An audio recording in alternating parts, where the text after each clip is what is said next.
Okay, we got Brandon Miller here after the semifinal in the 800. I'm sure it wasn't the race you wanted, but can you walk me through it? How'd it go for you? It was a little bit rough. The first 200 was really physical, and I found myself working too hard as far as jostling and bumping and all that, which took a lot of energy out my legs and just me in general.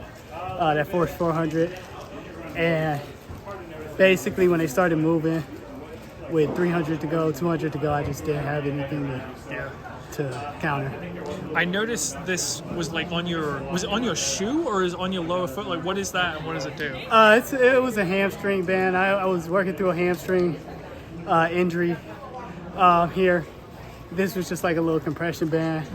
But throughout the race, I felt it coming down. I was like, so it ended up on my foot, but it is what it is. So. Yeah. Did that have any effect on your race? I wouldn't say so.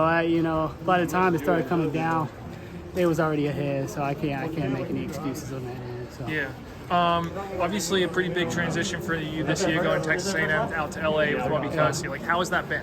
It's been good. It's been good. I've been blessed to be able to have the opportunity to go out there and train with Bobby.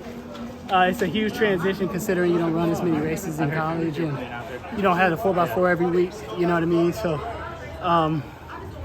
it's a transition that everybody goes through. So I'm just going to continue to work hard and stay humble and keep going. So. From how your training was in college to now, what are the differences? It's a little bit more volume here. The training's been going great. Just had a little setback as far as the hamstring, which, track is a tough sport. So, you could be training and then something like that happens, but it's all a part of the sport. So again, you can't make any excuses on that either. So. Has Bobby coached any 800 runners before you in a thing? I don't believe so, but he's a great coach regardless. He's a coach first, you know what I mean? So yeah, he's really gifted and he knows what he's doing. So yeah. Was there any concern, I guess, when you made that switch that he didn't have a background in that event? No, not at all. Not at all. I mean, it's a process, like college, 4-year plan and stuff like that. So, again, it's all a part of the sport. Some things the ball doesn't bounce your way. You chalk it up to the game and you come back hungry and you come back stronger. So. Who came up with the name Formula Kersee? We had a group chat. In our group chat, we were just bouncing names off of each other. So, we went from the Kersee crew to Bobby's. I don't know. It was just a whole bunch, and then we just landed on Formula Kersee. So, thank you, Brian. Oh, thank you. Brandon, how much do you and Nathaniel talk about this 1500 experiment that she's been doing?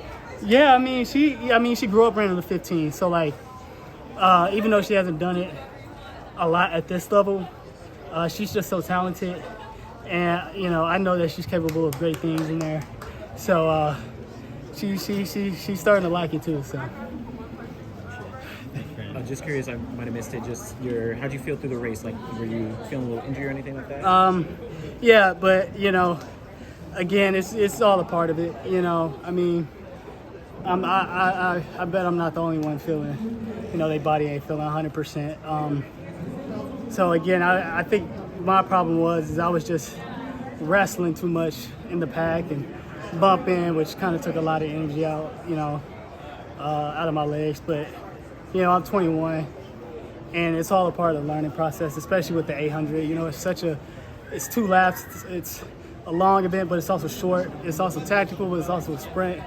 So figuring out where your positioning is, how you run the best, is something I'm still trying to figure out. So. And did you have what was the support system like when you moved from College Station over to LA? I had a great support system. God blessed me with a lot of people around me that would support me through this journey. That will continue to support me even though we came up short here. And it's just, you take it on the chin and it's on to the next. So. You and Athing don't have a traditional track and field agent. They're more NFL focused. So I guess how did you land on that agency? Yeah. So Alliance, as you said, I grew up, we're family friends with Ezekiel Elliott, the running back that played with the Cowboys. Me and him are both from St. Louis. We both went to the same high school. Of course, he went there way before I did, but we just connected through family, friends, and he represents Zeke. Then we hit it off. He met my family, and then the rest was history. So did Zeke recommend this agency to you then? I appreciate you, brother.